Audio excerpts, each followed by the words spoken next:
Yo, yo, yo, yo, yo. Yeah. Who Asked Y'all to podcast, episode 12. We back. We back in the building, your boys. As always, you got the fellas here.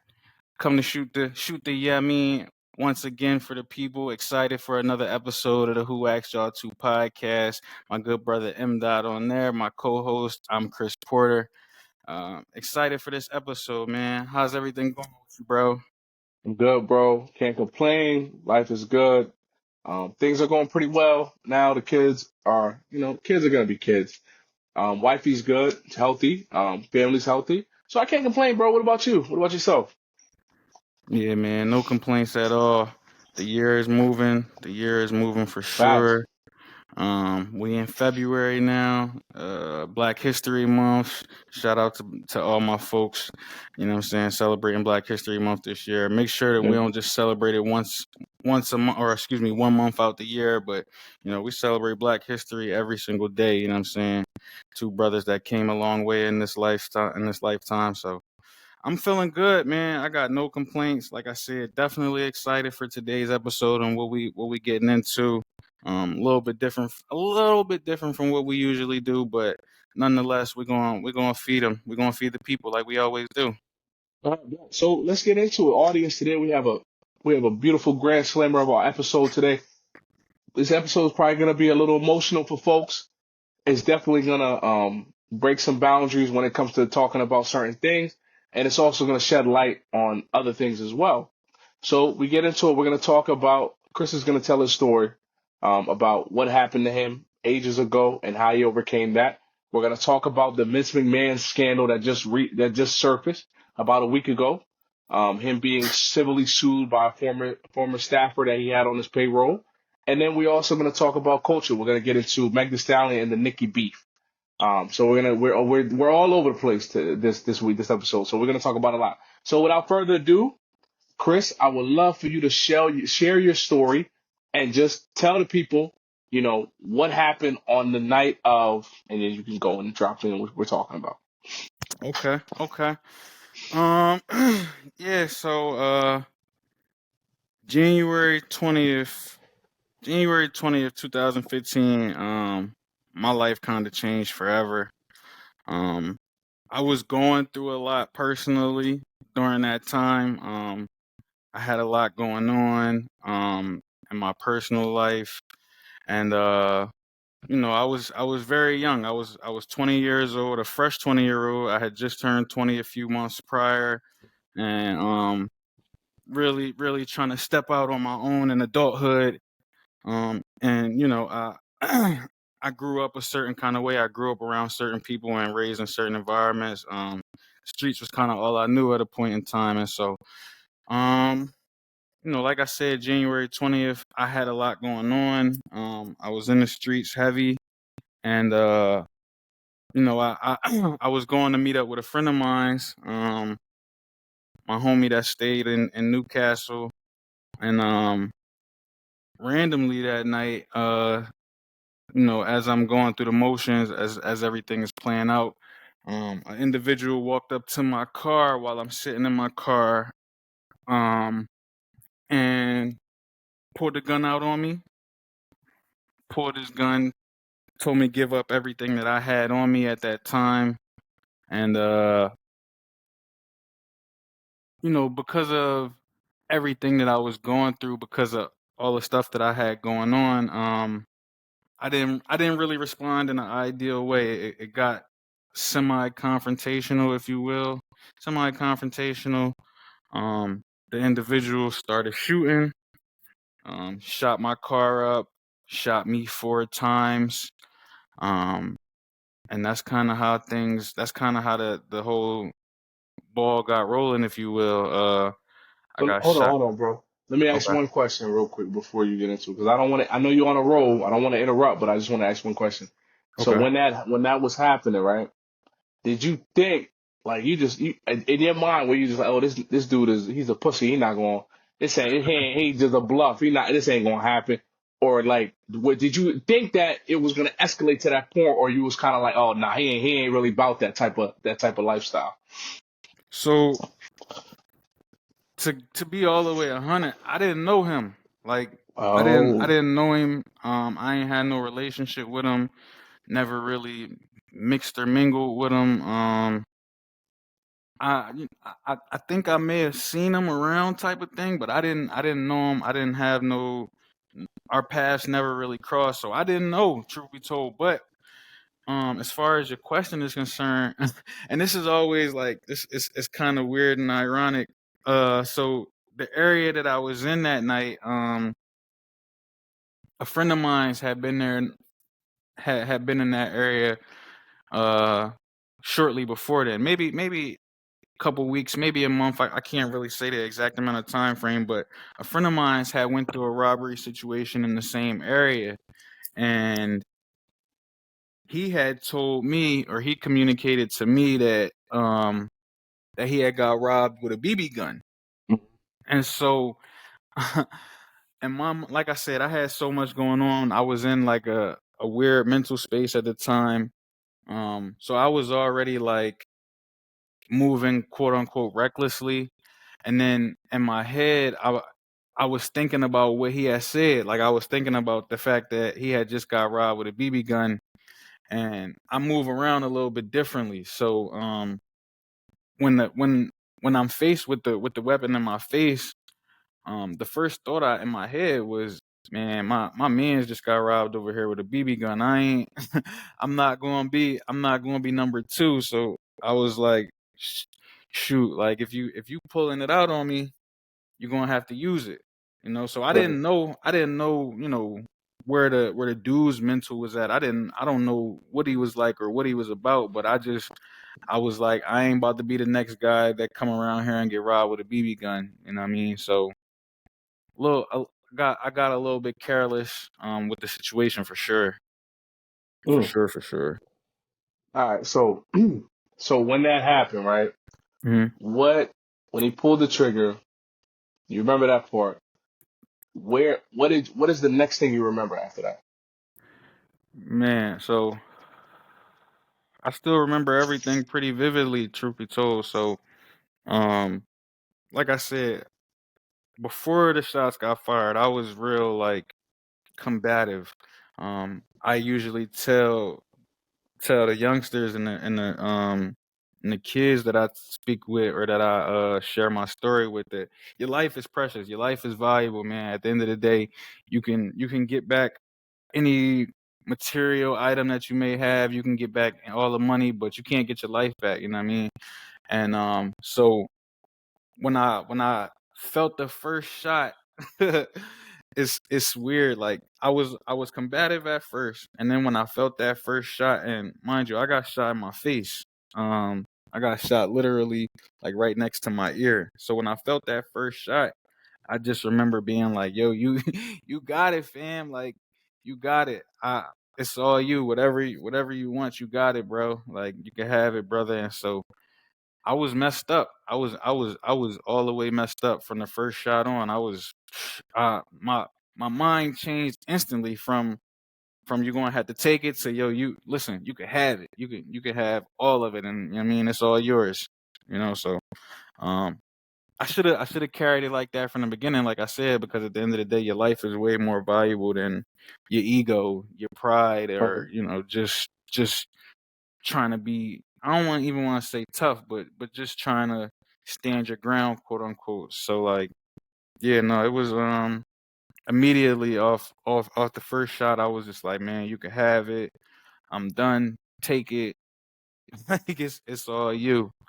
Yeah. Um and I don't, I don't know what ultimately all ended up getting taken from me. But as soon as the shot stopped or whatever, I'm just laying there in the car. Like I'm in my car at the time, so I'm laid over, slumped over in the car, and I just like I just remember like saying to myself at that moment in time, I'm just like, yo, you can't die in your car. Like you Right. under no circumstances can you die in your car. And so I was like, yo, you gotta get up. Like you gotta get up. And so I I pulled myself from the car, and I'm in an apartment complex at the time, mind you. I wasn't in like houses or anything like that, or in front of nobody's like single family home. I was in an apartment complex, and so I pulled myself out the car.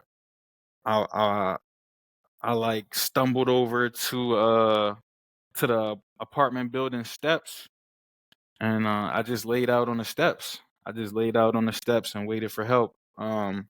Fortunately, fortunately, my homie Q came out because I was at Q's building. Me and Q was meeting up that night. We was linking, and he just so happened to come outside like as I'm stumbling to the steps or as I'm laying out on the steps. And Q stayed out there with me until the ambulance came. Q stayed with Right. me until the ambulance came. I was going in and out. I remember telling Q like, bro, I'm about to be out of here. I'm about to check. Like I'm checking. And he started slapping me. You know what I mean? He started slapping me up and just being like, nah, wake up, bro. Like you gotta wake up. You gotta wake up. And so we stayed out there on the apartment steps till the ambulance came. Hmm. Wow, I'm just wow. So hearing because audience, you got to know like I never really heard Chris tell this story before, so I'm just taking it all in.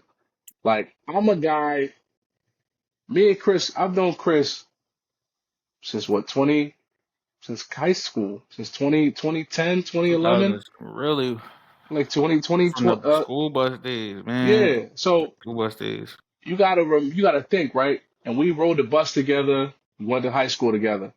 So I didn't know any of this until I get a phone call. Then I got a phone call from Coley. Coley calls me.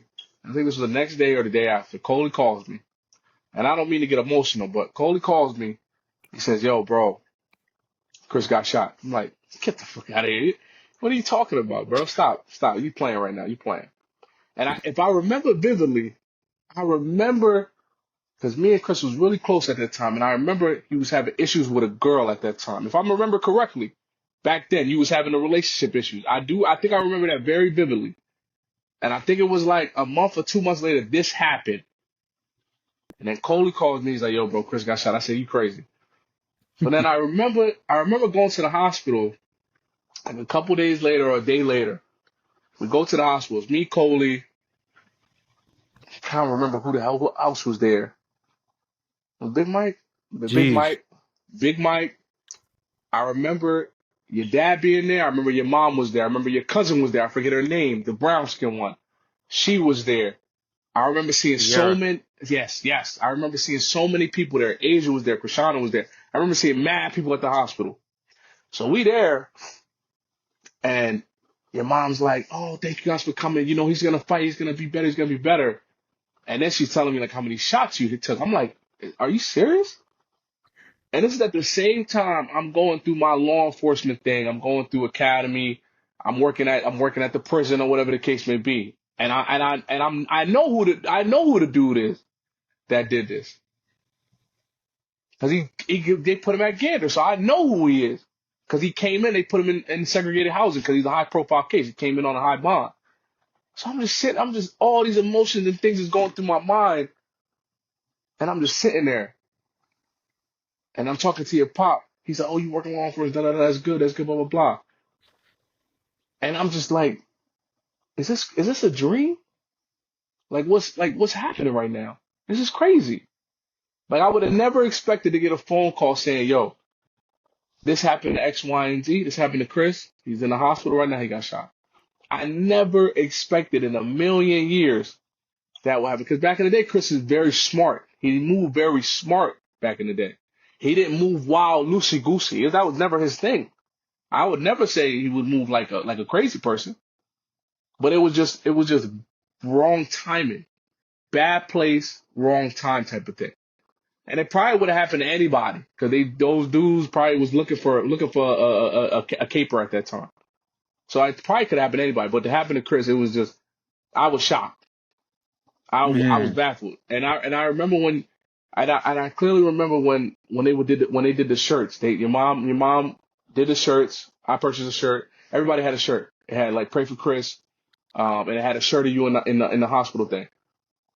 And yeah, it's just wild, man. I can't even I can't even fathom um what happened to you. It was something that shook me, and I think it shook everybody in our friend group because it was something that happened to a person that it didn't need to happen to. Um, but continue with your story. I was just giving from my perspective, but continue. Nah, love, bro. Appreciate it for sure. And man, the crazy, not crazy isn't always the right word, but the ironic part for me, um, as everything is playing out, was that like I had so many people at the time that was telling me like almost kind of the opposite of like some of the things you said. Like they was telling me like um yo, you gotta move differently. Like they was telling me like, yo, you people starting to notice that you getting money. Like people Right. starting to see that you getting money, and like it's okay to get money. Like it's fine. Like obviously the means is different. So like if you getting money through a certain means, it's probably not. But Right. it's nothing wrong with having money, right? Like, but it's a whole different story to be just walking around with not some money on you. You know what Yeah. I'm saying? That's different. Once people already see that you look like money, and then it's going to start getting around that you carry money on you, or that you may have X, Y, and Z on you. And so I like as unexpected as it was, and as like out of the blue as it was, I had a couple people or at least like a close knit number of people who was trying to put that bug in my head, like, yo, I love you, boy, like I love you, boy, like but you out here in these $1,000 outfits, walking around with thousands of dollars on you. Yeah. it's it usually don't mix well, not with what you doing, like not with what you're doing. You know what I mean? And so I didn't take heed. Like if I'm being, all the way straightforward, I didn't take heed. Like you said, I was going through things. My mind wasn't all the way there. And I like you said, I end up in the wrong place at the wrong time. Could have Yeah. happened to anybody, you know what I'm Yep. saying? That's kind of how things go. Um it's as as fast as that happened, bro, like the aftermath and everything that came with it on the back end uh weighed way more in terms of my overall quality of life and how I looked at things. So just to let like you know, most of the people, most people who know me already know these things, so it's not really like a secret to the people who know me. But for anybody who's unfamiliar with me, so like I said, I got shot 4 times. Like I said, I got shot in my face, I got shot in my back, I got shot in my shoulder, I got shot in my elbow. Had to get a rod put in my arm because my I don't even remember what this bone is called, but this completely shattered. Right. Um, I got nerve damage in the same arm from my nerves being severed. That's why my left hand isn't on camera that much because what I'm saying, I got nerve damage in my left hand. Um, my right leg was amputated. I didn't even get shot on the right side of my body. All the bullets hit me on the left side of my body, and I ended up losing my right leg because bullets travel. Like that's one thing that people should know is that bullets travel. When they hit your body, they don't stay in, just one place. Yeah. And so I had a bullet that went into my back and went all the way across my abdomen and severed the arteries to my leg. And so when I got to the hospital, when I got to the hospital and when my parents finally got there and everything, um, they told my parents like, yo, he got 25%. Mm. He I he got remember that. I remember it that. was yeah, they said he got 25%. but the arteries to his leg got severed. So we can try we can try and save his leg, but we might end up losing him, or we can try and save him and we'll probably end up losing the leg. And Right. so you can obviously imagine what they decided. Obviously it's Yeah. like, yo, save my boy. We could figure the leg stuff out. We could figure the leg stuff out when he come to. But um, I had a conversation, and I don't mean to be all over the place, but I had a conversation with the main surgeon who did a lot of my early surgeries. Um, and he was dumbfounded, like he was baffled. Truth be told, I don't know if it was like in awe at his own work as Right. like some narcissistic stuff, or just in awe of me and my situation, because for whatever reason he wanted to have a conversation after I started getting well. And he was just honest with me, and he was like, between me and you, like, I wasn't expecting to save you. Oh wow. Yeah. It was like, obviously we go in looking to make miracles happen, or looking to do, you know, the unfathomable, but Right. in reality, I wasn't I wasn't expecting you to make it. Wow. And so, that hit home, man, because I on the one hand, I have him telling my loved ones, telling everybody around me, 25%, 25%. Hold on to that 25%, because 25% is still a shot. Yeah. It's still a shot. But then to, have that conversation and realize that, in his mind, 25% was a losing shot. Yeah. Like so um it hit home. I I ended up I ended up befriending a social worker who worked in the hospital, named Chaz. He used to come see me every single day. And I don't even Hmm. really, too much know why. It's a middle-aged white dude. I'm a 20-year-old African American, bunch of tattoos all Right. over me. Um, but he would come see me every single day, and he would bring me a salted pretzel, and he would bring me a ginger ale and cranberry juice. Call it my little Hmm. cranberry juice cocktail, and we ended up building a real relationship. And I got to know I got to know like what he did, because I'm like, yo, why do you have the time to come see me every single Right. day? Like Right. Right. it's not making sense. And you a hospital social worker, like what do you do? And at the time, I was interested in social work myself. Like I was actually taking classes at Del Tech to to get into social work. Mm-hmm. And so he was like, I go around and I talk at schools. Like Mm. I do he was like, I do a violence prevention program. And I was like, yeah, can I come? Like, Right. can I come? Cause I'm I'm like, I need something to do. So I'm like, yeah, can I come? And he was like, yeah, yeah, like I want you to come. Would you tell your story when you come? Yeah. And at the time, I was just like, I don't really know what story I have, what I mean? Yeah. Like I don't really know what you looking for, but yeah, sure. Like I'll talk, like I'll tell what happened to me, and um, it just grew. Like it grew from that point.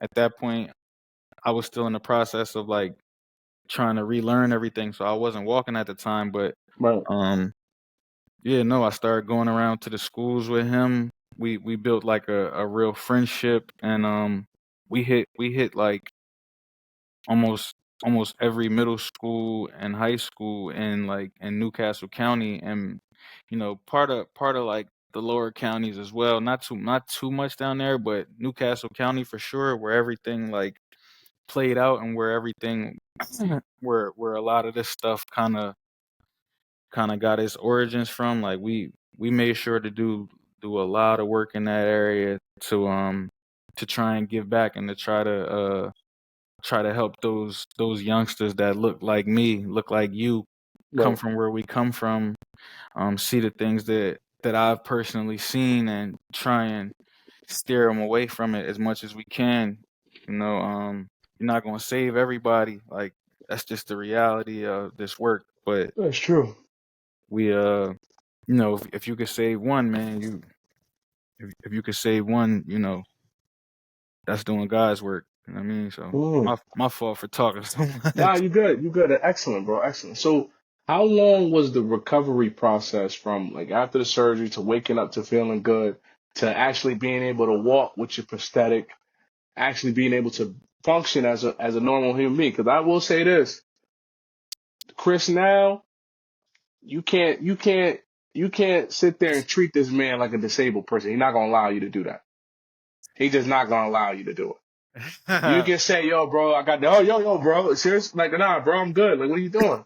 Why you trying to carry my bag? I'm not no girl. What are you doing? So he's not gonna allow you to do that, which I respect a lot. So what was the timing? Like, how long did it take to actually be able to do stuff on your own again, relearn how to, actually function without it being an issue? um, that's a great question. Uh, I want to say like in totality, like in full totality, Hmm. uh, it took about a year to a year and a half. Okay. Um, which you know, for for for some people that's awesome. Like, Hmm. because a lot of people struggle with a lot of things. Yo, I had so much wrong with me, bro. Like, Yeah. I had so much wrong with me. Like I said, I got shot in my left arm. I got nerve damage in my left arm to where my hand isn't fully functional. I grew up left-handed.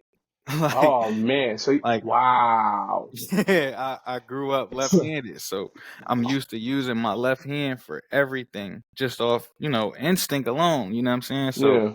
um, I literally started out by learning to write right-handed.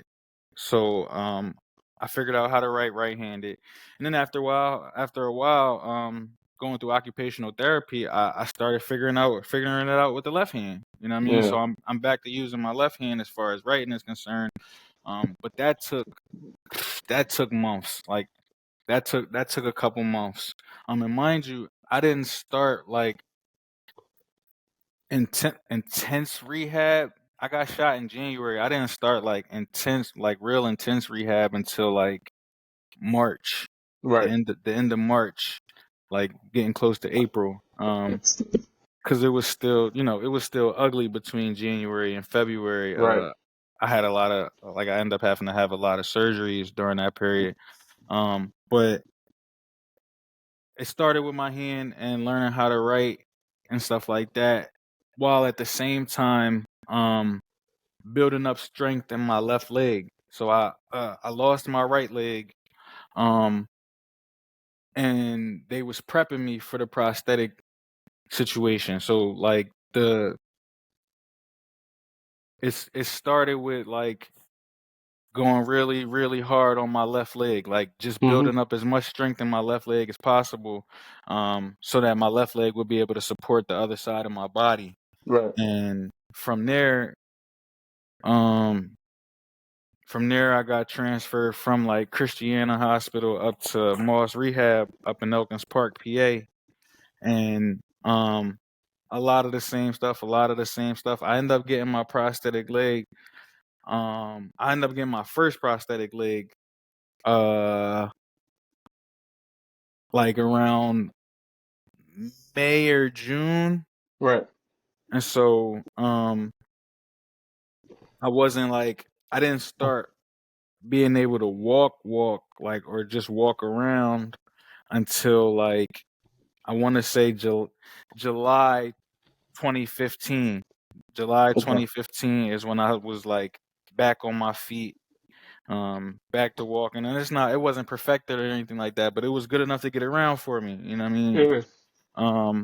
And then from there, the rest of that year was just focused on getting stronger, getting my body back stronger. And then I didn't know a lot of the process as far as being an amputee is concerned. Um, and this I don't think it's for everybody. Like insurance plays a big factor in some of this stuff too. But uh, I the first leg that I got was just like a starter prosthetic leg. It was just literally something to get me back on my feet and get me back walking, but it Right. wasn't a long term leg. And so at the end of 2015, I ended up getting another prosthetic leg. It's basically kind of what I have now. They've just refitted and made changes to it over the years, but it's a way more like natural prosthetic in terms of the motion, the steps and things like that. Like Right. my steps look way more natural now than what they did with the first prosthetic leg. But with that, it weighs probably like 20 pounds more. Oh, Jesus. Like yeah, a good like 15, 20 pounds more than what the original leg weighed.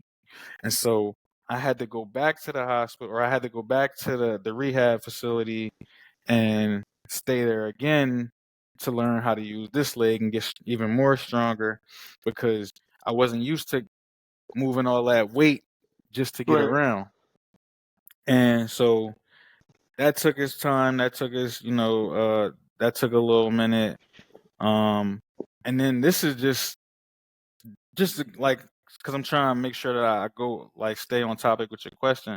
This is just literally the the getting up process, like the getting Right. up and getting back to like semi normal functions. This Right. isn't still even talking about like driving, you know what I'm saying? Yeah. Like, so that's why it ended up taking as long as it did as far as going out to like a year and a half goes, because I still had to learn how to drive again. Like I lost my right leg. You drive with your right foot. Yeah. And so I had to learn how to drive on my left foot. Yeah. Wow. Yeah, because I didn't want to get modifications done to my vehicle, Yeah. because at the time, like I got shot in my mom's car. It was my car, but it was my mom's car, Right. and so after the shooting, she was using the new car that I ended up getting. So I didn't want to get like modifications done to that car when she was still using it. Right. And so I ended up having to learn how to learn how to drive on my left foot. And so that took that took its time. By a year and a half I was back to like, you know, just back to normal stuff, like back to moving Wow. around, back to getting out there a little bit more. I was still big on like I still had a lot as far as my health was concerned that I needed to get right, but I was at least back on my feet. You know what I mean? Right. Wow. See, a year and a half. Yeah, bro. Dang. And you had to pretty much retrain, relearn your body. Like to the max, bro. Like I went from having two legs to having one. Yeah. And I went from like all at the age of 20. Like Yeah. I was a baby still, you know what I'm saying? Yeah. Um and then it's so much that comes with being an amputee that I had to learn how to be an amputee. Like Yeah. I had to learn my body from that standpoint, because it's so much maintenance that comes with my right leg now, that if I'm not on top of that, it makes my life harder, because then that just makes walking harder. That just Oh, makes wow. everything about um everything that I work so hard for that much harder. So I gotta be on top of like my skincare and the size of my leg. Like I gotta be on top of my weight, which is, when as like a 20-year-old, you're not really, I mean some people are, but you're not really too much Yeah. thinking about like making sure that my body kind of stays the same. And Yeah. naturally, as a 20-year-old, your body ain't gonna stay the same. Yeah, Like you're right. I went from being like a twig and being skinny to, putting weight on and stuff. And so I had to, I still to this day have to be on top of the size of my leg, the fit of my prosthetic, um, making sure that I'm communicating with my prosthetist about the fit of my leg, You say making sure prostitute? my prosthetist. Oh, all right, all right. I just want to make sure, bro. I was like prostitute. I'm like, whoa, dude. Nah, my prosthetist, Uh, my guy Angelo over at Allied Orthopedics in Elkins yeah, Park. But no, I gotta stay on. I genuinely, literally have to stay on top of it, or it just makes my life harder because then I can't walk around as right. comfortably as I would like to, and I can't like it. I try and be like super thoughtful in a lot of stuff. I'm not always as thoughtful as I should be, but that's neither here nor there. Um, when it takes its toll on me, right, it ends up taking its toll on everybody around me too. Yeah, Because to your earlier point, people don't want to treat me like I'm disabled. People don't want to look at me right. as if as if I'm lesser than, or as if I can't do for me. But then when you see me struggling, or when you see me going through some things and you love me, like you can't help but want to be there for me. And you know, I can't do the things that I would want to do with the people that I love Right. because of certain limitations and stuff like that. And so it ends up not just only affecting me, which is what I've come to learn, about the entire incident in general, not just as Yeah, far as my health is concerned, but putting my life in jeopardy the way I did. Like it don't just it, I'm not the only person that it affects. Like it affects everybody around me. Um right. and then they have to figure out how to deal with it too, So, so so back to the like the health thing. Like, what are you able to do when it comes to like exercising? Like, is it just a couple things, like some light things? Like, what are you able to do to kind of control the weight, or is it just a dietary thing? nah, it's all of it. At this point, because my body has gotten all these, like this was 2015. It's 9 years later now, Right. so I'm way stronger now than I was at that time. My body is way stronger, so it's about number one, using the leg, wearing the leg. Like, so a lot of amputees, um, they end up building bad habits where they don't wear their leg as often as they should, Oh wow. you know. And so when you get used to not wearing your leg, you start finding ways to be comfortable with not using your leg. And I wasn't going to be that person. I didn't want Yeah. that. I didn't want that for myself. So a lot of it, you can just start by just wearing the leg every single day, Yeah. being up on your feet, like being active. So I got to make sure that I maintain a certain level of activity. I got to make sure that I'm walking at a bare minimum, that I'm walking, you know what I'm Right. saying? And that, I go to the gym, like I do normal workouts for the most part, but at a bare minimum, I gotta be walking. Yeah. I gotta watch what I'm eating, although I don't. You know what I'm saying? Yeah. Because it's just like, it's just life. You know what I'm saying? Yeah. Especially when you want to move sometimes, or like not always conscious of the meals that I have, but um, being at least semi conscious of what I'm eating, watching what I'm putting in my body. Um, going for doctor checkups regularly. I go see my doctor every month. Oh I go. wow. So staying on top of my doctor's appointments, communicating with my doctors, letting them know how I'm feeling, how I'm feeling. Um and then, like I said, like involving everybody around me too, because um if you can't, like, if you're not going to be like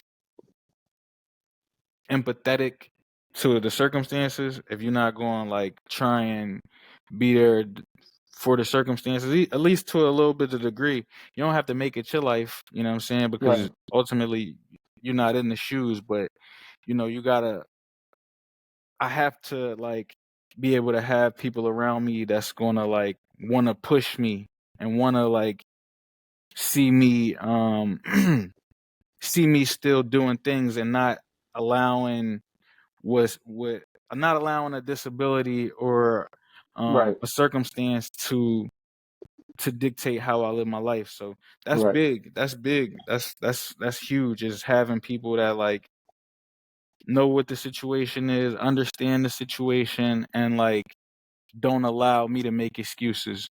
Right. Yeah, and I think just to tell a quick story, I think when we all went to Houston, I don't think we did any of that. I think we kind of just let you do everything you did, and if you needed help, we assisted you, but kind of let you rock out. Yeah, I mean, listen, man. After 9 years, like that's the thing, like me and Coley done taken a couple, a couple trips. Right. Um, so Coley been there and he's seen. We went to Miami back in the day to go see go see Sneed. Right. Um, like what was that? Maybe like 17ish. I think that might have been 2017, but I'm probably off. Hmm. But yeah, so like people have seen that like I'm I'm I'm good, you know what I mean? Yeah. Me and my shorty or whatever, we took trips on a regular, you know what I'm saying? Like Yeah. Yeah. I do remember we that. moved around this whole country. You know what Yeah. I'm saying? Me and my brother Rob, we moved around, you know what I'm saying? I always had people that like I said wasn't going to really allow me to make excuses Yeah. for not moving around. And like you said, you know what I'm saying? If it comes down to a situation where I I clearly need a little bit of help, then you know Yeah. what I'm saying? Y'all love me. Everybody, the people I'm with on a regular basis love me. So Yeah. naturally, you know what I'm saying? If I need it, they going, they y'all going to help out. But I'm so like the one thing that bothered me the most at the beginning was the loss of the independence. Yeah. Like like losing my independence at 20 years old, like Yeah. being in a wheelchair, That was a having to, gut check. bro, it was like the wake up call of all wake up calls. Yeah. Like, you know, I got to check my ego sometimes because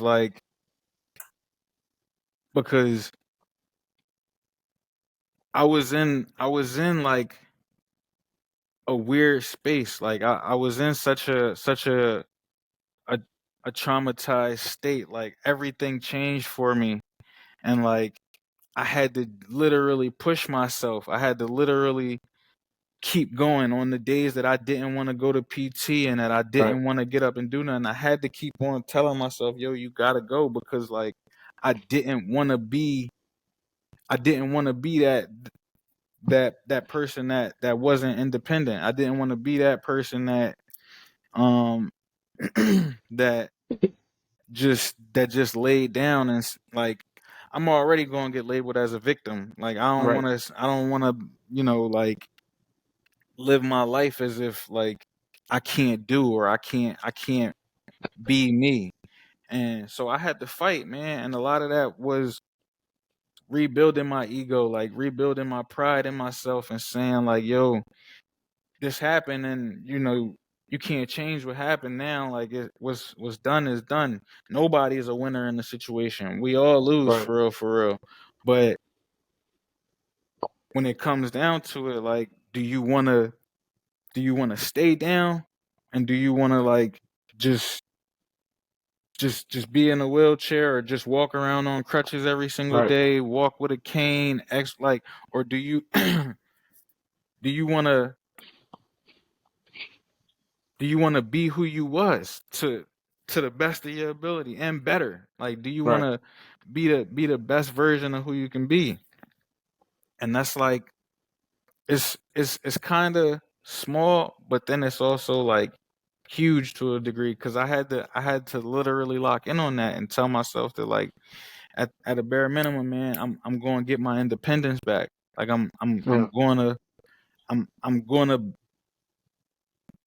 I don't want to skip a beat. Like I don't want to I don't want to have to rely on anybody for anything. I don't want to have to need somebody for anything. You know, it's always Right. great to have people there for you, and I got a lot of people that's there for me to this day. You know, if you cross paths with me, I know you love me. Like it's kind of Right. natural, but I just didn't want to have to. I didn't want to have to see myself in a wheelchair. I didn't want to have to, and it's some people can't help it, but I Right. was fortunate enough to be able to be in a position where if I took enough control, that I would be a better version of who I was, or at least an evolved version of who I was. And so it was, you know, it was a big mental thing, but at the end of the day, I chose to be better. Yeah, and I can see that because even now, like a lot of people, if that was to happen to them, or if they're dealt with a situation that's a little bit of a big struggle, they'll kind of just lay down and take it. But I've seen that from knowing you all these years, you haven't done that. You still go out and get a job. You still go out and do interviews. You still go out and try to do things for the community. You don't stop. You know, you do everything a regular person would does and will do, but to a little bit more of an initiative and a little bit more effort. So that is taking back your life. You know, and a lot of people I think can learn from that from this episode and understand that whatever whatever trials and tribulations, whatever issues you're going through, just know that there's somebody that doesn't have everything that you may not have and is still grinding, still doing what they got to do, still getting up in the morning, not sitting down, not laying down, not letting that depressive bug get in their ear and want to lay down and sleep all day. There's people still out here grinding and they missing their leg or they're missing something. So people have to take that into consideration. But bro, I applaud you. I love you. Um, I and and love you it, too, and it, bro. and it takes a lot to keep going and keep pushing. And I know it's a lot on you. I know it can be a little bit more of a struggle, but you already know when you have people here for you, like you said, I'm always here for you. I'm a phone call away. I'm a text message away, and you already know I got you. It's not even a question. You just let me know Always, you just let me know when and where.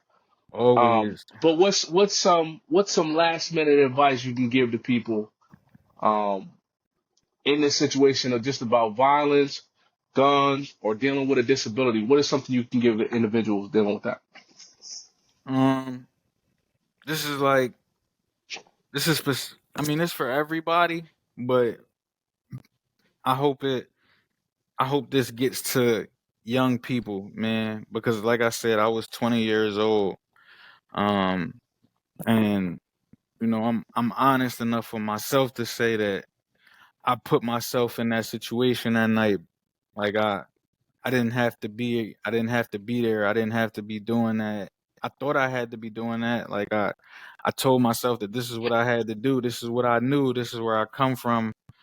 This is what I grew up knowing. So this is what I got to do to quote unquote be a man or just be able to take care of myself. But um, it's important to think about the choices that you make in life, man. Like it's super important to think about the choices that you make and thinking things through before you do anything. I'm not perfect, so I still got to work on that to this day. Like that's an everyday thing for me in terms of the choices that I make, and you know, being conscious of the the outcome of those choices, whatever repercussions may come from those choices. So, like, my advice, especially to young people, is just to be mindful of the choices that you make and think about who they also impact, because, I don't know everybody's life. And so I don't want to assume, but I think it's a safe assumption to say that everybody has somebody that cares about them.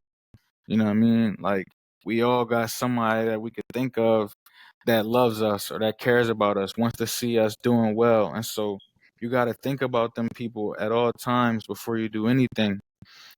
Think about how whatever choice that you are about to make may impact them. Um And if you do that, I promise you that like you'll you'll stay away from certain things. You know, you'll be more mindful of certain things because you won't want to see the people that love you the most hurting. You know, so that's what I would say. That's what I would say to my young people coming up because it's a lot of influences that's going to pull you this way, that's going to pull you that way, that's going try Mhm. and get you to steer down a certain path. But it's important to think about your choices, think about your life, and think about the people that love you. As far as people with disabilities go, um, my biggest advice is to be vocal. Be your biggest advocate. Like, be your biggest advocate at all times. Don't wait for somebody else to speak up for you. Don't wait for somebody to assume anything. Um, be your voice. You know. When it comes to being disabled and when it comes to medical things, like I mentioned earlier, a lot of it is insurance, man. A lot of it is um being able to even be seen or being able to having the ability to even go to a doctor or be seen by a medical professional because reality is some people don't have that luxury. Some people aren't able to just go to a doctor's office and get seen, get treatment, which is sad and Right. disgusting. But you gotta be if you are fortunate enough to be able to get medical attention and like actively have a medical professional that you're in the care of, be your biggest advocate. Speak up for yourself. You know, let them know when something's going on with you. Let them know when you're feeling a certain type of way. Because at the end of the day, if they don't know, it's impossible to help you. Absolutely. So be your biggest advocate as far as anybody. You don't have to be disabled, but just period. If you're going through something, let somebody know for sure. Okay. Absolutely. And I think that was a beautiful message. Um, and just to piggyback off of that, what Chris said, if it goes back to the old saying, a closed mouth don't get fed. Well, if nobody knows what you're saying, nobody understands the pain you're going through or the struggles you're going through, then nobody can assist you. So always speak up, always speak out, and let your voice be heard. All right. Um, but moving on, CP, that was beautiful, brother. Thank you for sharing your story. Hopefully the audience appreciates it. But that was great. It was impactful, and definitely almost had me crying in the beginning. I'm not even gonna lie. But I love you, bro. I love you too, my guy. Moving forward, we're gonna talk about Vince McMahon, the CEO, former CEO, chairman of the World Wrestling Entertainment, has been caught in a salacious, scandalous, and just outright crazy scandal. Okay? And this is from Ringside News. Me and Chris kind of already know the situation, but this is from Ringside News. Um, a woman who had previously reached a settlement with Vince McMahon has recently filed a lawsuit that centers around the context of these text messages. This lawsuit not only implicates Vince McMahon, but also targets the company itself and a former executive, all accused of involvement in the scandalous exchange of messages. The plaintiff, Janelle Grant, a former employee at WWE's headquarters, alleges that the leaked texts reveal a deeply troubled pattern of behavior during McMahon's tenure as chief executive, right? And this is just continue. I'm just going to go through the article and then we'll get into the text, and then I'll get your feedback. According to Grant, the text messages laid bare McMahon's explicit and coercive language as he pressured her into engaging in intimate activities with other men, including physical therapist and named Laurinaitis. These shocking messages, she contends, paint a disturbing picture of her experience under McMahon's leadership. Now, just for forewarning, this is alleged. This is under a civil case. The text messages do paint a picture of what happened, but we do have to urge the audience, this is all alleged. This is the alleged things that happened during McMahon's tenure at WWE. Okay? Grant's legal battle takes a unique turn as she seeks to use these leaked text messages as evidence to invalidate a non-disclosure agreement she signed back in 2022. Furthermore, she's pursuing unspecified financial damages, claiming that McMahon ceased making payments as previously agreed upon. Okay, continuing on. Vince McMahon now finds himself entangled in a legal quagmire that revolves around the leaked text messages that have exposed this alleged misconduct. These messages have become a central piece of evidence in a lawsuit that threatens to further tarnish his reputation and legal standing. Okay, now this is going to get into one of the text messages, so bear with me.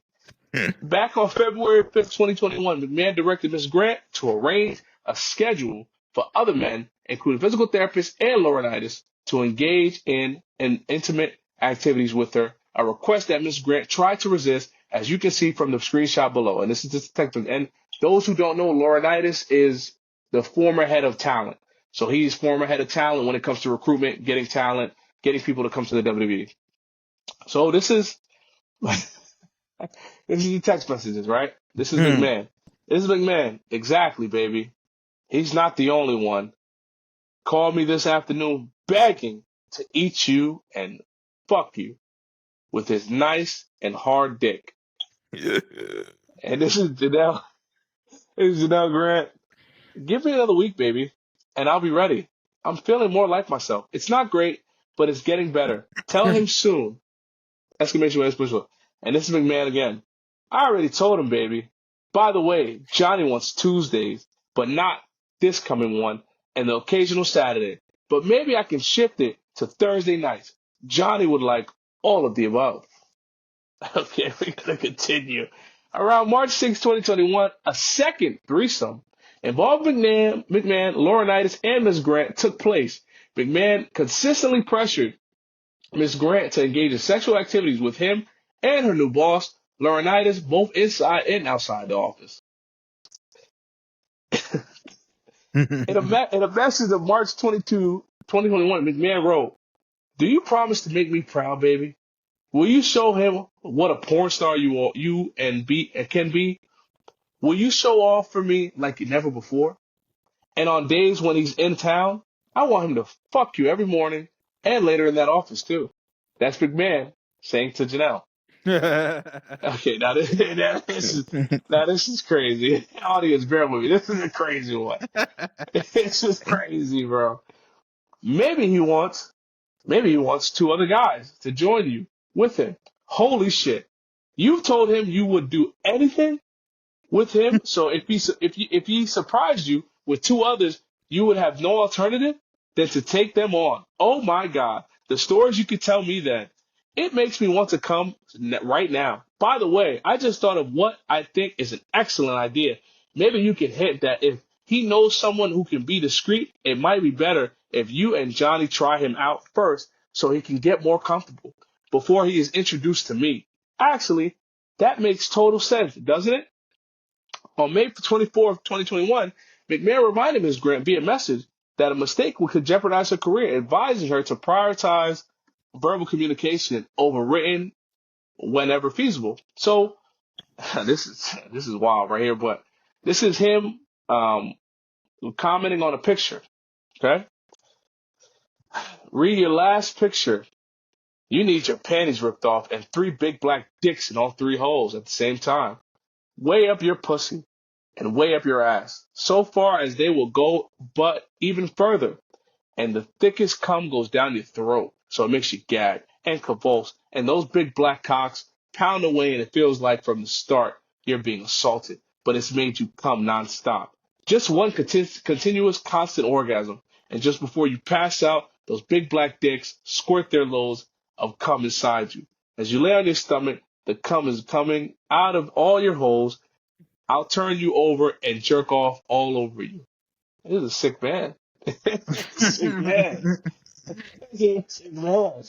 All Bro. right. So here we go. I'm sorry, I can't, bro. This is crazy. This is another text message, all right? So McMahon goes, These comments will keep coming on, baby. Just wait and see. I totally understand and agree being scared of communication and photos. Johnny gets drunk and sloppy and could easily make a mistake that could cost him his job and yours too. Verbal communication is the way to go. That said, have you and Johnny talked about breakfast tomorrow? We haven't discussed it at all. It's up in the air. Johnny complained about getting a new phone and it just arrived. I haven't set up a time coordinating setting it up with IT because I need him to assure me that he's erased everything he's ever saved. Truly, I regret that he ever got pics. It's not worth the stressing I'm feeling. I'm done with it. In 2022, Janelle Grant signed a non-disclosure agreement with Vince McMahon, who agreed to pay $3 million on January 25th, 2024. Grant filed a lawsuit stating McMahon only made an initial payment of $1 million. The lawsuit also includes accusations against McMahon and others regarding sexual assault. All right, and then I'll read this last thing and then it's done. Vince McMahon's spokesperson also released a statement following the allegations, where they denied the claims against him. Further details about John Laurinaitis' involvement in the lawsuit were also disclosed recently. It remains to be seen what will become of the aforementioned names in the lawsuit. What do you think of those texts sent by Mr. McMahon? Are you disgusted by him now? So, what do you think, bro? The sick dude. Yo, Sick. I Yeah. don't know. Yo, man.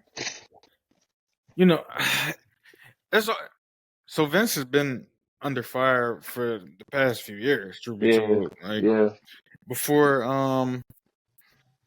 before the WWE merged with the UFC, he had already retired as the CEO because of allegations that he was dealing with then, man. So I mean, it catches nobody off guard, sadly. Like, and it's weird because, as wrestling fans that we are, Vince is so much a part of our childhood memories, man, our youthful memories. So it's like the weirdest connection to have to it. But it's a sick dude, bro. Like, sad to say, it's a sick dude. I mean, yo, why so much detail in them texts, man? I don't know, bro. He seems like he has a wild fantasy. I will say that, like you said, I'm not surprised by it, but I'm just like, cause you kind of know, like, people that's that rich or that they're freaks. They're freaks. Like, something about them is a freak, and it's just like, I'm not shocked by it, but it's just like, God dang, dude. Like, oh my goodness, bro. You, it seems like you need sex all the time. And it's just like, I'm thinking in my head, like, not saying what she's doing is wrong. She's entitled to fight for her battle and do it, but she's like, but I'm still stuck on the part she signed the NDA. Like, you signed the NDA. NDA means non-disclosure agreement. NDA is, I'm not going to say anything that happened and I'm going to accept payment from you. But I think what messed it up is Vince McMahon didn't pay her the money that she was promised. He didn't pay her the money, so the NDA is kind of null and void. Null and void. So we'll see what happens with that. But Vince is a. I hope he gets help. Matter of fact, I mean, because it's not like I'm reading these text messages. It's not like a rapey thing. And nah, it's rapey, bro. He even you think said, so? yeah. I mean, obviously it's consensual. So like, Yeah. in terms of like the legality part of it, no, it's not like rapey, like, or it's not rape, but like just to I don't remember it verbatim, but to say it's gonna feel like you're being assaulted. I don't know too many women that get off on being assaulted. I mean, I It's don't gonna know, feel like bro. you're being assaulted, but you're gonna come a million times. Like, bro, Yeah, I what don't. are we? I think. What are we? It's like, yo, fam, and what kind of kink is that? Like, why is that your kink, bro? That's taking kinkiness like through the Yeah. freaking roof, dog. I mean, Like, look, he's able. Everybody in their right to be a freak. You know what I mean? Everybody in their right to have some type of sexual desire or experience in their life. But but I he think with tricking it, her off yeah, too. Like, yeah. I mean, at the end of the day, like this is tough because I do side with the female in this. Like, she's entitled to compensation. She's entitled to fight for what. But come on now. I mean, This happened in what, 2021? It's 2023 now. Like, you waited this long. Is it because the payments stopped coming in? So you're like, all right, fuck, I'm gonna just go in and expose him and do all this. And I get it. You're doing it because the money didn't come in. But it's like, I don't know, man. I don't know. I just think that it because she couldn't go and she couldn't go. Here's the thing: she couldn't go and tell the police what happened because there's no evidence of Yeah. any type of sexual assault or anything like that. This is something of like an embarrassment thing. What it did to her life, what happened to her reputation, like it's all about that. It's nothing. I don't think it's anything about like she was being raped or any of that. I don't think it's, and I think it's just about like she didn't get paid her full amount, what she was entitled to. The payment stopped coming in. Her reputation was trash. She probably got fired from the WWE. Now it's like, all right, well, why am I keeping quiet? I mean, well, And that's just my there- assumption. I was just assuming. I'm pretty sure that I don't remember where I saw it, but I'm pretty sure he's being investigated for sex trafficking because he was trafficking her at the end of the day. Yeah, He yeah, was selling her yeah, off to yeah, anybody that wanted their shot at her. And so yeah. it it's not criminal right now, and obviously, like we both said, it's like But it's basically consensual. Like it's yeah, nothing there that says it's not consensual. Um Go ahead. What nah. you about to say? But because from what I'm reading, I don't see anything in the text messages of her response saying, "Hey, I want this to stop." I don't see any of that. There's no. No, I haven't but seen that anything don't that says change whether or not she being trafficked or not. no. It don't. But it goes back to the consensual thing, right? If we're having a threesome and you don't put anything in the like if she would have put this what happened to me was very egregious. I didn't like it. I wish it never happened. Then I can agree. Oh yeah. Oh hell yeah. But I don't see anything in here. Looking at these text messages, reading them verbatim, seeing anything that says that she said, "Hey, you know what? I didn't want this to happen. You know, it felt like I was this, that, and the third." I don't see any of that, and I'm surprised as to why she didn't say that because she said in one of them, "Oh, I wish I never sent somebody pictures."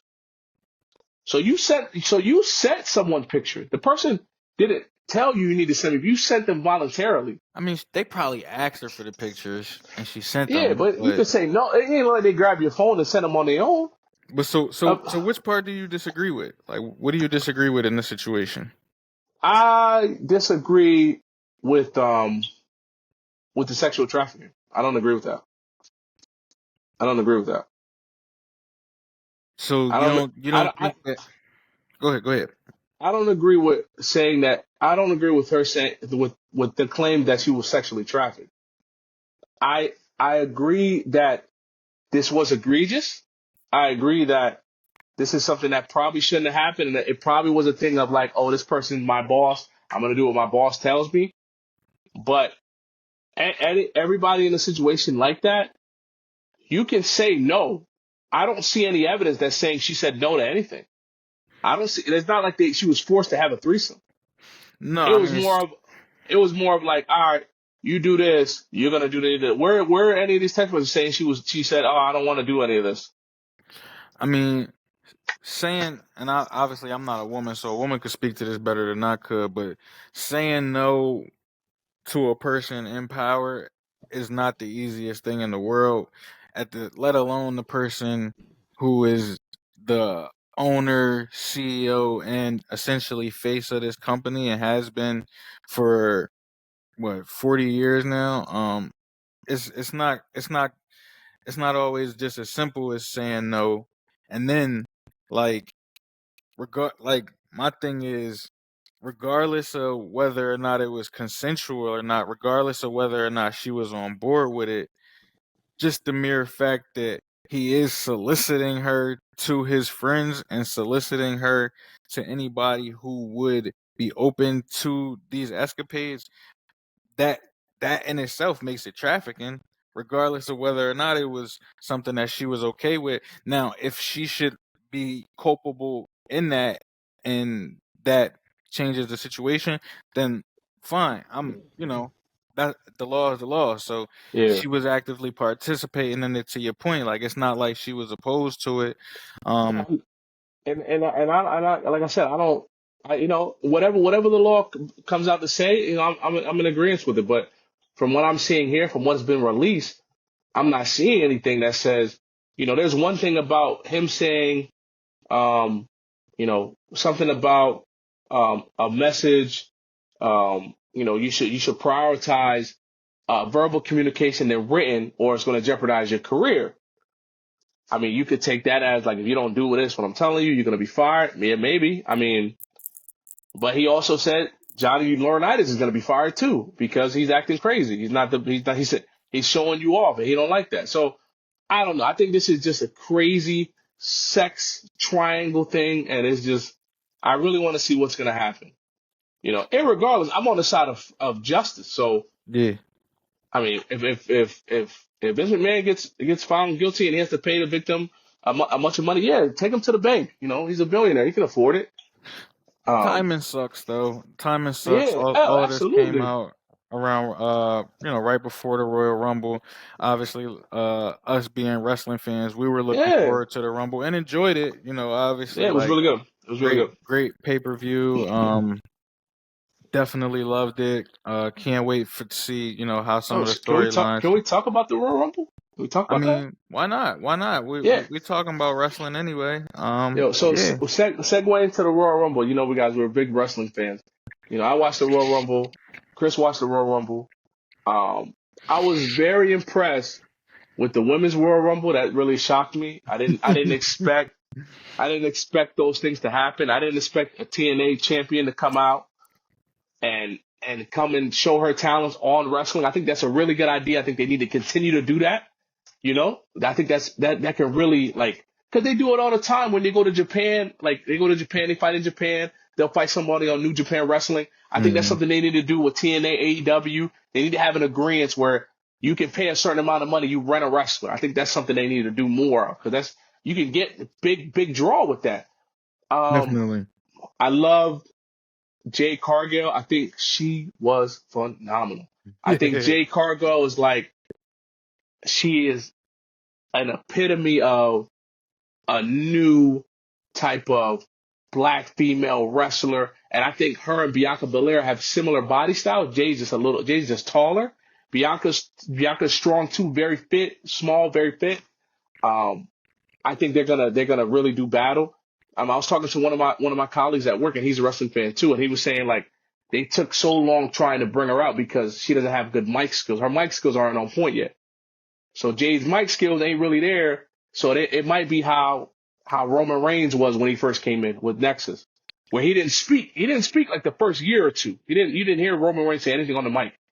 Or how Brock Lesnar was when he first came in. He didn't say anything on the mic because he didn't know how to speak on the mic. So I think it's going to be something where they slowly start to get her better and better and more comfortable with speaking on the mic until her mic skills get a little bit better. Um, I definitely enjoyed, what surprised me the most was the Kevin Owens and Logan Paul match, that battle. Yeah. That surprised me. I didn't expect Logan Paul to be that damn good and that athletic. I didn't expect that. I didn't like how it ended though, with a DQ. I didn't like that. I kind of wanted Kevin Owens to win because I was rooting for KO, so I kind of wanted that, and he was hitting a bunch of finishers on him, so I really did enjoy that. Um, the men's Royal Rumble was okay. I mean, it wasn't. I kind of liked the female one better. I mean, I really wasn't blown away by the men's Royal Rumble like that. The Fatal Four Way was good. I'm gonna be honest. I think I'm getting tired of Roman Reigns. I'm gonna be honest. You can't have a Fatal Four Way with Randy Orton and AJ Styles in it, and then Roman Reigns wins off a nut ass thing, and Randy Orton gets thrown off the top rope. I mean, gets thrown over the ropes, and he's gone. He's out for a while. AJ Styles is out, and then it's him and who's the other guy in the Fatal Four LA Way? Knight. LA LA Knight. Knight. And then it's like he hits him with the freaking spear or the Superman punch, and it's over like that. Like, I don't know. I mean, that's just me. That's just me. And then I want to yeah. I mean, that's pretty much how I seen it. What about you? What are your thoughts on it? I enjoyed, like I said, I thoroughly enjoyed it. Yeah, I loved, like you said, I really did enjoy the Women's Royal Rumble. I was yeah, pleasantly surprised by the Women's Royal Rumble because we was in the yeah, group chat texting, and I'm like, yeah, man, how long is this? How long yeah, is the Women's Royal? And that's no shade to the ladies, man. yeah. Loved all the participants. And I love where the WWE is going as far as their women superstars. Hmm. Hmm. But I was pleasantly surprised, man.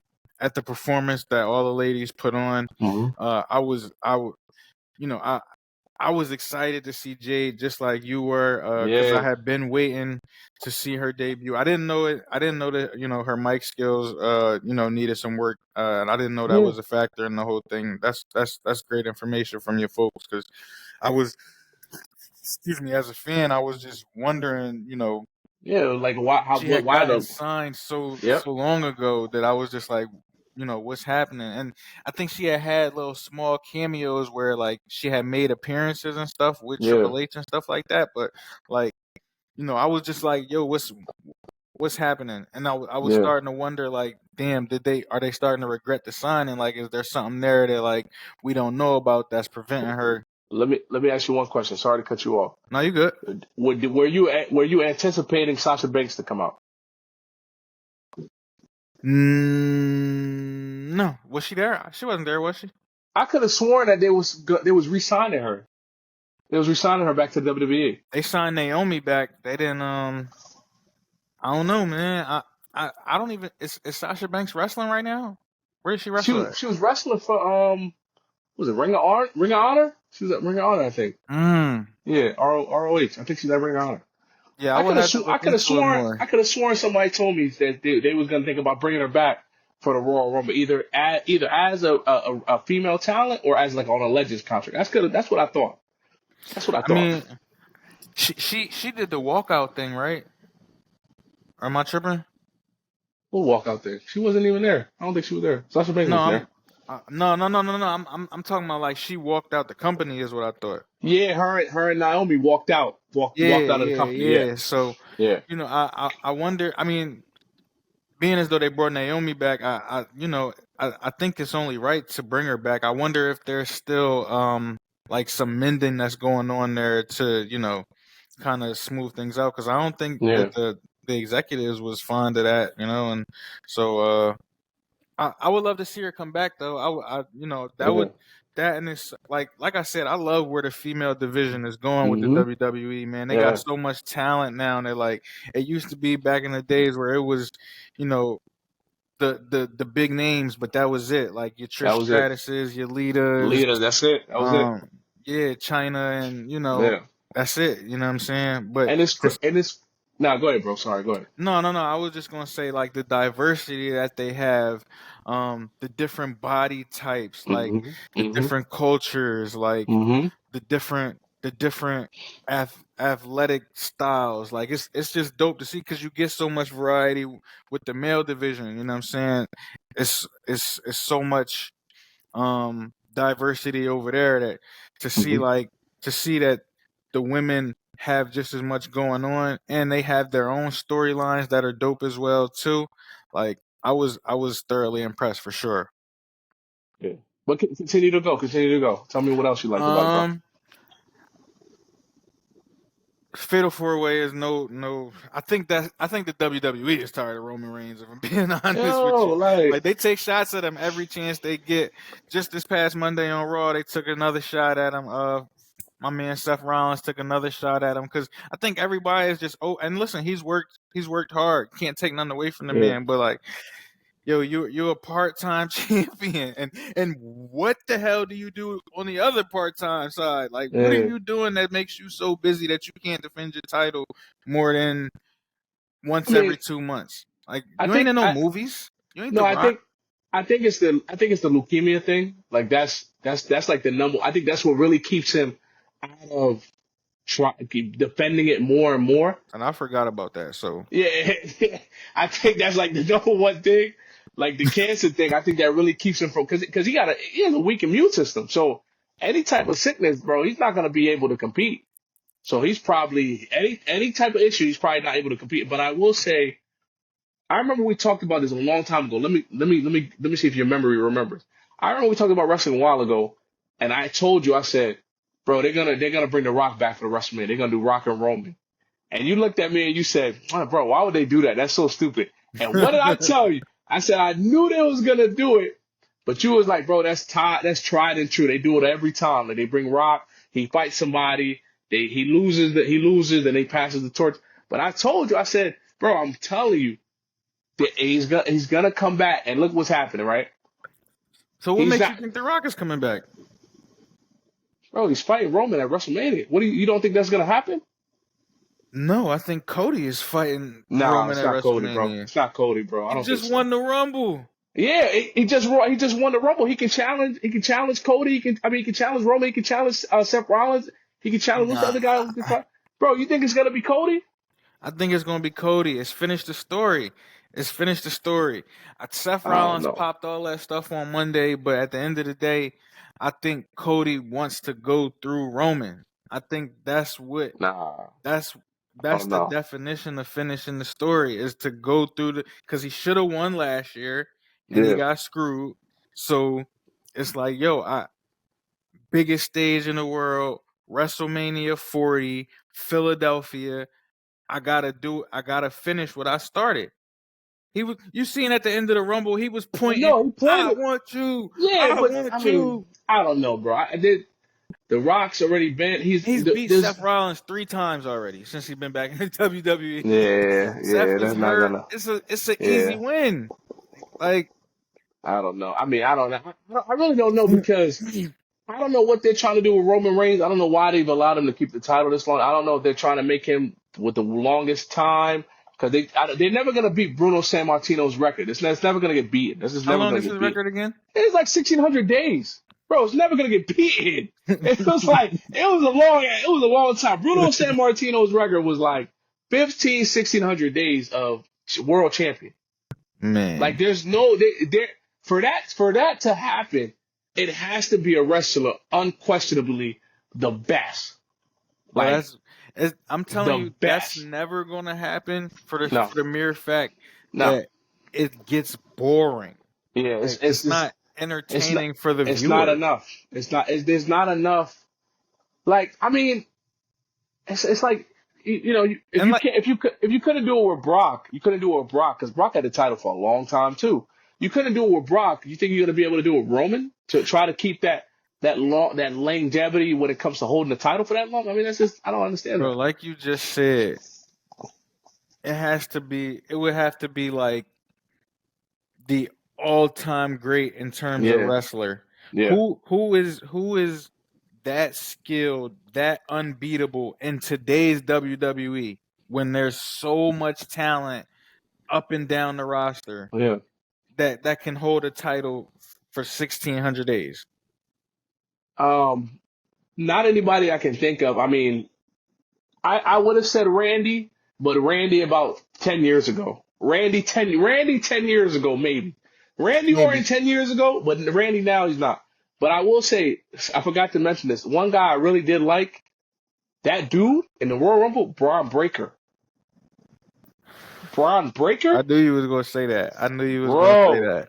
the quickness, the athleticism, the strength he has, he reminds me of like a mixture between Cesaro and Kurt Angle. Like a mixture with the strength, the quickness. It's just, The it looked like it technical was, skill. yeah, the technical, it looked like unmatched in there. And then he got the singlet on, like it looked very unmatched in there. I'm gonna be honest Yeah, with you. definitely. I don't even remember how Braun got eliminated. Truth be told, but no, he put on a show at the Rumble, Yeah, man. And I can't, bro. that's what I mean about the talent, man. As Yeah, far as like throughout the roster, because that's a name who that's a guy who put on a good show. yep. So now he's got a little bit of buzz and a little bit of Hmm. a name. Now you got to find a way to fit him into the story. Now Yeah, you gotta find a role for him on one of these regular shows. I think I can see him on SmackDown. Um, but yeah, yo, he showed out. He yeah. showed out. So I enjoyed Braun Breaker's performance too. I would love to see what they're gonna do with him moving forward. But yeah, man, to what we were saying, no, I don't. This Roman Reigns thing is, I think it's going to be wrapping up soon. If I'm being Yeah, honest, I man. mean, Like, because it's like they've already ended like the tribal thing, right? The tribal thing is not really a thing no more. It's kind of like the bloodline thing is really done because everybody kind of went their own separate ways. They kind of want to do their own individuality thing. So that's kind of that storyline's ending. So he's the tribal chief, but what tribe? Everybody he don't got nobody with him no more. Everybody doing their own thing. yeah, So I mean, you're gonna have to. He's gonna have to lose to somebody. I mean, Cody Rhodes. Yeah, I mean that looks good. That sounds nice. That sounds good. carry in the WWE, bro. Who Cody? Yeah, He since got. he came back, he's been Yeah, carrying. he has the best. He has one of the best entrances in the WWE right now. Yeah, That whoa, like he got the best that's my entrance. shit. Before my favorite entrance used to be Randy Orton. That was my favorite entrance. But Cody Rhodes kind of got the best entrance right now, and he's just like he just has his name is cool. The Nightmare. It's just he comes from a great wrestling family, like that dynasty of his brother Dustin and then his dad, the American Dream. Like he just has a great lineage. And what better way? I mean, it doesn't make sense to put him against Roman Reigns, who also comes from a great wrestling family, comes from the Anoa'i family, whatever the Samoan name is called. He comes from that family, On and Hawaii or something like I that. know why. He comes from like The Rock, Umaga, Rikishi, all them guys, Rocky Maivia, all those guys. So he comes from that lineage. So not Rocky, Peter Maivia. He comes from that lineage. So it's kind of like you put those two in the battle, and you see who comes out top. So I kind of can agree. I think that missed a better story than him and The Rock. I really did think it was gonna be The Rock because it just looked like it was gonna be The Rock. I just No, thought and it that's the was. thing because of the fact that you know Roman's still going to have Solo in some form or fashion. Yeah, I think I could still see a scenario where The Rock is involved, but I yeah, don't think as a participant. Like I think in terms of like some sort of aid to Cody to yeah, kind of level the playing field and make things a little bit even. But to have the Rock just pop up a couple months before Mania and yeah, be the number one contender is like I because that's so like I said before, number one, it's been done. Like we've seen it yeah. before. With John Cena, yeah, Yeah, but then too, it's like it's also so predictable to the point where like you kind of know that Roman is going to win that match, not because he's a yeah. better wrestler than The Rock, but because you know The Rock is not about to dedicate time to being no No, champion in but 2024. but I do agree with the manager role. I do agree with that because of the fact that The Rock is on the board of directors now of the TKO. So that does make sense because he'll Yeah, be more involved. So I do agree with that. That does make more sense. Like as a manager role or like a tag team situation, that makes a. I would rather see that a tag team, Cody Rhodes, The Rock, Roman, Solo. for sure, That for makes more sure, sense. And and that it'd would be be that. dope. Yeah, they would put that. I think they would make that like what's the next pay per view? Judgment Day? Is it Judgment Day? What's the next pay per view? There's another pay I per view think it's coming up. Elimination Chamber. Elimination Chamber. Oh well, they can't do it for Elimination Chamber, but yeah, bro. Man, wrestling's getting good, man. Like Yeah, I'm gonna let people know. Like I haven't watched wrestling like that in depth in so long. I just would neither, read bro. articles about it and just pop in. And then when I see the Royal Rumble was coming back, I'm like, all right, let me watch it. I told my wife, I said, yo, wrestling, 8 o'clock. I got the TV. And my son was like, oh, Dad, can I watch Bluey? No, wrestling. You gonna watch wrestling tonight? Popped on the wrestling, was watching the pre-show, getting to know everybody who was there because I didn't Yeah. know I didn't know half the wrestling. So then we get into the Royal Rumble, then it's the women's Royal. I'm like, oh my god, these women is like super athletic. And then I see the people I know. Naomi's the first, and it's like, oh, Naomi. Oh my God, Naomi's first against Natalia, one of her good close friends in the wrestling business. They fighting against each other, and they got everybody else coming in. Asuka, it's a Japanese joint. Oscar. Asuka. You got Asuka coming in. You got Becky Lynch. I used to love Becky Lynch. I used to Still love love Becky Becky. Lynch. I used to love Becky Lynch. And then they had Bailey, who ended up winning, which I Yeah. didn't see. I didn't see that. But then when I talked to my colleague, he was like, "Yo, that was bound to happen. Like it was going to be her." And I was telling him, I was like, "Damn, I wanted Bianca to win, or I wanted either Becky to win, or I wanted Naomi because she was the first one. She was the first entry." But he was telling me, he was like, "Yo, bro, they wouldn't do it like that. Like it's already been written. Like she's gonna win the Royal Rumble and then probably challenge Rhea Ripley." Challenge Yeah. Rhea Ripley for the title, and I was like, that makes sense. I think But she's yeah, gonna challenge the other. I think she's gonna. I think it's Io not Sky. yeah, the Asian one, my bad, the Yeah, I think Asian she's one. gonna She's gonna challenge challenge the Asian her. one. Yeah, damn man, this is so. It's like wrestling has so many possibilities. Like it's like Yeah. how do you do it? Like now you got Jade Cargill, you got Bianca Belair, which is the match everybody wants to see. That's like nobody can say they don't want to see that, but it's like all right. So how do you fit that? Do you do a triple threat match with her and Rhea Ripley and Jade Cargill and a triple threat match? How do you build up that anticipation? Like Bro. what do you do? Like what do you do? Like there's so many ways you can go about it. You got Naomi who's back. How do you fit her in the current storyline? Or is she just back on a Legends thing? Like we don't even know. So is she back on the main roster? Like we don't know. But so But it's like for her to last as long as she did in the Rumble, I think she back. Like I don't think it's yeah, just like because yeah, she I agree with lasted you. for over an hour. She Yeah, she bro. was all the way up until like the top 5, I think. Yeah, yeah. So So yeah, it's a lot. It's a lot that can go. And then when Charlotte Flair comes back from her being injured, her that's, I boyfriend's back. literally was just thinking of her. Andrade's back. So when Charlotte Flair comes back, where are you gonna fit her? And he just She's signed with Raw. yeah. So it's like you got top talent coming back. It's like where is it gonna go? What's gonna Bro. happen? So Bro. it's so many ways. That's why I love wrestling because there's so many ways a certain storyline or just the cultivation of it can go. Like somebody told me the other day, "Oh, you watching a grown man soap opera?" I said, "Don't ever disrespect wrestling. A I don't ever disrespect it." I'm like, "You're crazy." I grown was like, man soap "This opera is is art. crazy. This is art. This is something where you watching it, you grow back to love it. You might fall out of love with it. I love it, but one watch of a match or an event or even like a regular Raw or SmackDown, you will go back to be like, oh my God, I missed this, man. Miss Yeah, watching wrestling. for It's just sure. it's just something I love, man. But yeah, continue, bro. Just continue. Sorry, I went on a Nah, tangent. nah. Damn. Uh, no. Oh yeah. So, uh, Fatal 4-Way, predictable. Um, Yeah, big I time. did. I was like you mentioned. I was also pleasantly surprised by the KO and Yeah, excuse me, KO and Logan Paul match. I didn't like the ending either. yeah, Because man, I'm a KO fan. I like what KO stands for. He's a scrappy dude. He not the most athletic or not the best built dude, but he'll give you a fight, and I like that, man. I'm with yeah, that. You know what I'm yeah, saying? Um, yeah. I wonder if that's done and over with, but we'll see as far as that's concerned. Because I would have loved to see Logan lose that title. I don't even Yeah. know if Logan's not even full time on the card for real. So I don't know That why he has a title.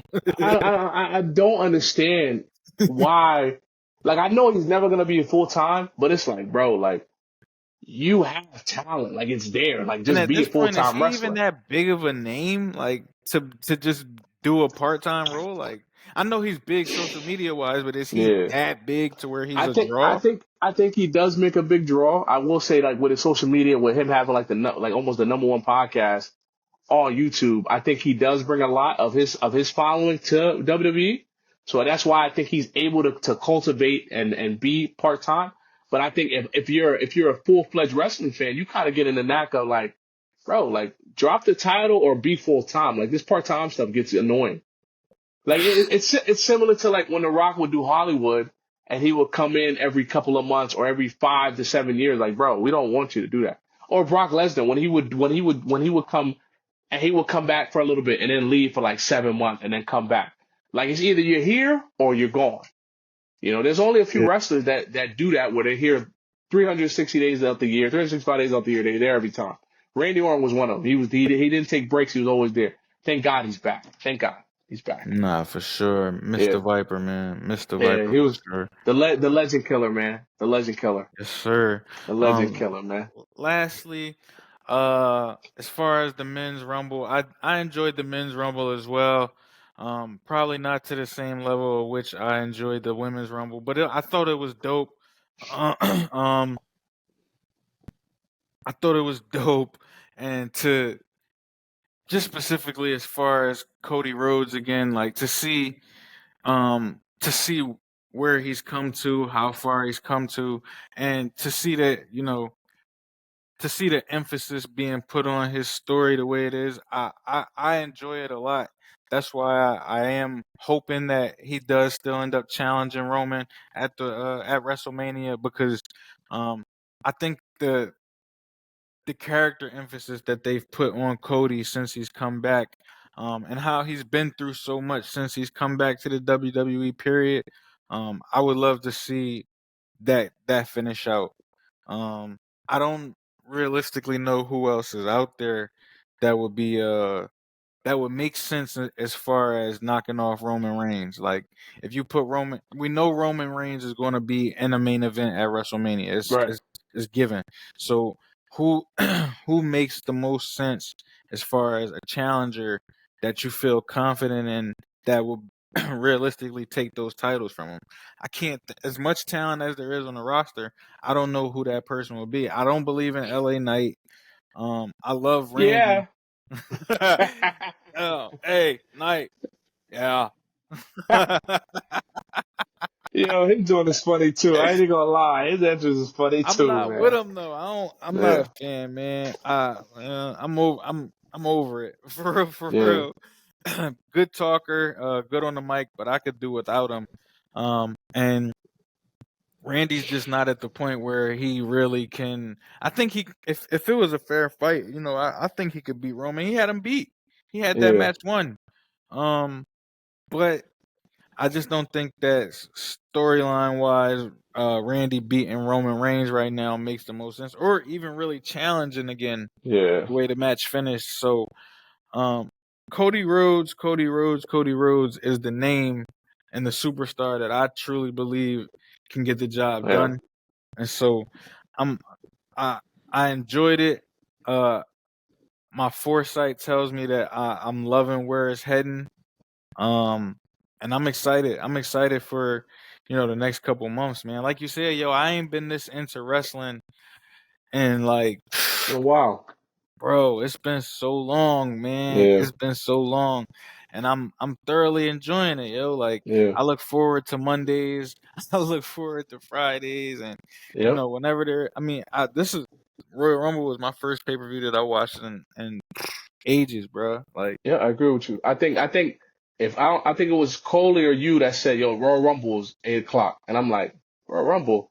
I'm like, all right, bet. Let me tune in. Let me tune in. And then to find out, like because I used to have Peacock, I didn't have it no more, but I got my cousin's joint, and I yeah. didn't know that. I didn't know that the Royal Rumble was gonna be streamed. I thought you had to pay extra for it. So luckily, I was able to stream it, watch it. Bro, I was like, that was one of the best Sunday nights I had in a long time, man. Like, even when as I'm watching wrestling, my son's trying to do the wrestling moves on me. I'm like, buddy, I will jackknife power bomb your ass through the couch if we continue this. Like, we'll take a break right now. I'll do that. But yeah, bro, that wrestling, man, it was just, yeah, I don't know, it's just something about it. It's like it has good nostalgia with me. Like growing up watching that, Yeah, bro, it's just man. it brings back so many good memories. I don't know what it is.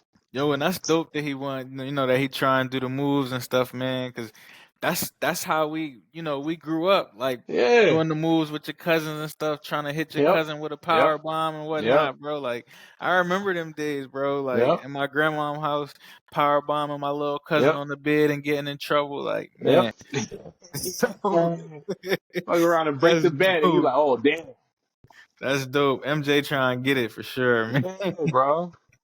Like we'll do it, and I'll have him put me in like a DDT, and I'll be like, all right, buddy, jump, and I'll have him do like a spinning tornado DDT on me, knock me down, and it's like, all right, cover me. He'd be like, 1, 2, 3, new champion. I'm like, there you go, there you go.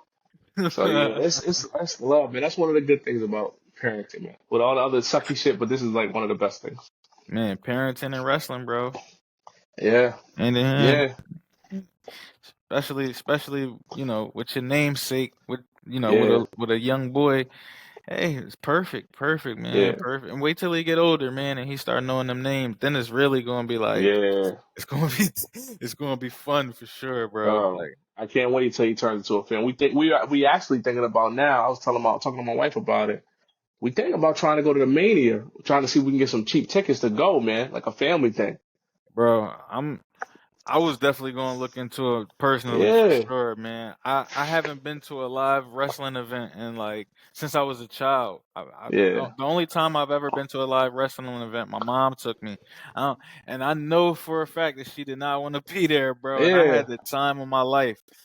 So to be able to go as an adult, like when when I'm getting back into it, and to be able to yeah, know everything that's happening, bro, like that would be special. That would be yeah. special. So Nah, I'm with you, man. I'm with you. yeah, yeah. I think it's a dope. I think everybody should at least go to one live event.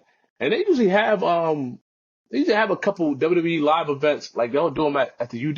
They'll do them at Oh UD. yeah, Yeah, for the low they'll do them at UD or Philly. They'll do them at the Wells Fargo. But I'm definitely gonna check that out. And if it's reasonable, bro, I'll shoot you the link. You know what I mean? We can make that a double joint. We can all go together. yeah. Hey We can all man, be in that joint.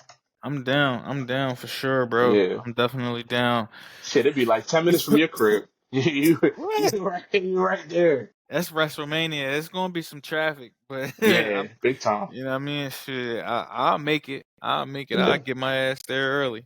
yeah, But nah, thoroughly enjoyed the Rumble. It was great. In yeah. spite of all the negative headlines, they found a way to make it dope for the fans and everything. So dope show, dope show. Absolutely, absolutely. So, all right, so let's segue into our last topic.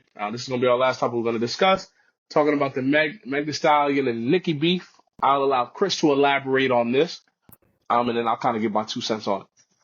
Um, we ain't gonna spend too much time on it. So basically, Meg the Stallion. I wish I had the dates here in front of me. I'll pull it up. But Meg the Stallion made an announcement on Instagram that she was dropping a new single. Basically with a video, just in real aggressive. How on her Meg stuff, just expressing that she had some stuff that she was going to get off, and so I don't think anybody some people may have known who specifically she was going to be directing shots at, but for the most part, I don't think that anybody knew who the song was going to be about or Right. what the subject line of the song was going to be. Um, but on January 26th, um, Meg released the single "Hiss," Mm, um, which was a pretty direct but indirect diss record towards several people. Mainly biggest being Nicki Minaj. A line from the song, specifically, that kind of had people aware and made it clear that the song was going to be, or the bar was towards Nicki Minaj, included something towards the effect of Megan's Law. mm, Um, mm, yeah, so these hoes don't be mad at Megan. These hoes mad at Megan's Law. Um, Megan's Law is actually the name of a federal law in the United States requiring law enforcement authorities to make information available to the public regarding registered sex offenders. mm. Reason why this is relevant is because Nicki Minaj's husband, Kenneth Petty, is Registered a sex offender.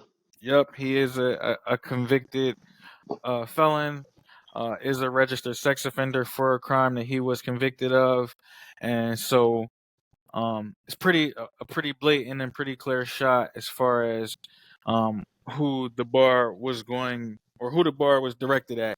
Um, Nicki Minaj took to Instagram Live the evening the song was released, previewing a record, basically replying to Meg the Stallion. Um, Bad bitch. She like 6 foot. I call her Bigfoot. The bitch fell off. I said, get up on your good foot. Oh So, wow, that's bars right there. Though. I ain't gonna lie. yeah, for sure.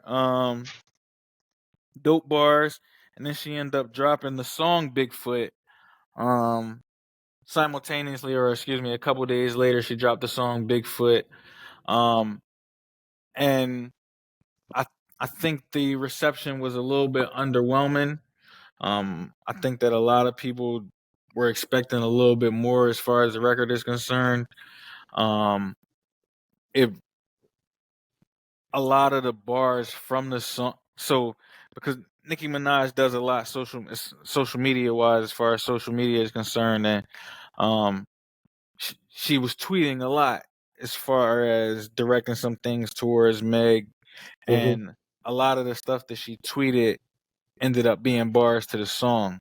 So when you listen to Mm. the song, um, most of the song was already stuff that you saw on her Twitter. Oh wow. And so it took away from the song sonically. It wasn't as good, or not. I don't want to say as good, but it sonically it just didn't sound like the best Nicki Minaj. Especially when you know how Nicki Minaj can rap, and then like you just said, when you hear that first little bar, you think that, oh, okay, Yeah, it's it's about about to to be be lit. something. But Nikki, what's going on, yeah, girl? I think it was a lot more to be desired with the song.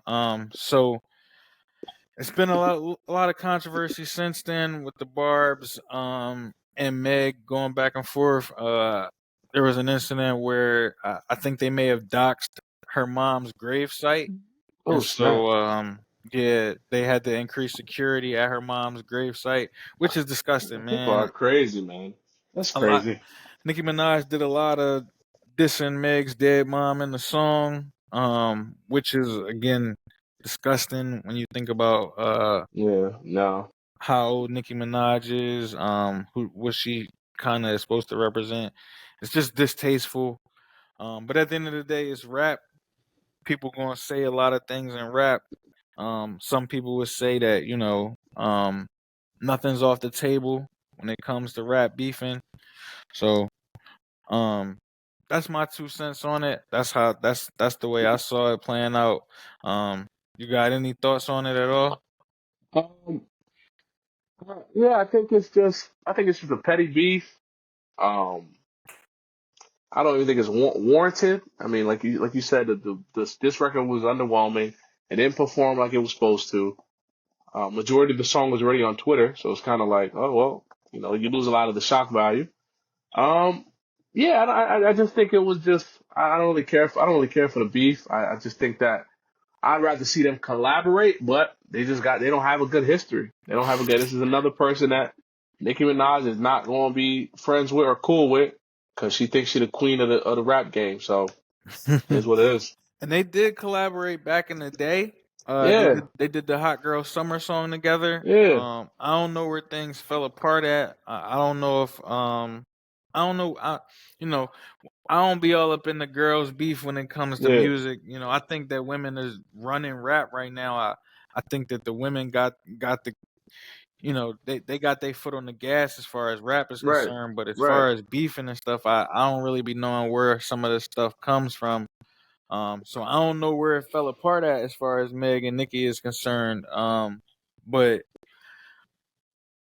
I don't like it. Like you said, I think it's better when they do stuff together. Like I think it's Yeah, better when they come together. I don't think I wouldn't know because I haven't talked to any ladies about it, but I don't think the women are even really too much entertained by the whole back and forth beef and thing. So no. it's unnecessary. Uh, like you said, it's not really called for. Who knows where it even stems from? 9 times out of 10, it's something stupid and petty. Yep, Nikki is supposed to be like, like you said, she says she the queen of this thing, so she's supposed to be running this. She's supposed to be running this whole thing and yep. bringing these newer girls up under her. So I don't know why that's not taking place more. I don't know why it's always something with her and one of these chicks. Especially when you think about how great she is, but Yeah. There goes another one. You know what I mean? Yeah, another one bites the dust. Another one bites the Another one bites the dust, dust. bro. But yeah, I mean that's it, audience. That's all we got for you guys. It's been our longest episode that we've ever done, man. Longest episode. We definitely try to incorporate a lot of the things we talked about, and we try to give it to it in full length. So enjoy this content. It's great content. I think it's going to be probably one of our better episodes because we talked about a lot of things and we kind of were all over the place, but we got the content to you guys. Real organic conversation, man. It was a Yep. dope talk, bro. I really appreciate it. Before we go, just like I said on the last episode, much appreciation and love to Yep. everybody who's always supported me through everything that I've been through. Before and after everything took place in my life. I love y'all. I thank y'all every single day. Make sure y'all like, comment, and subscribe. Turn on post notifications so you Yeah. get alerts every time we drop. Thank you for the support, man. And yo, we out. Episode 12. Peace. We Peace. out. Peace. Peace.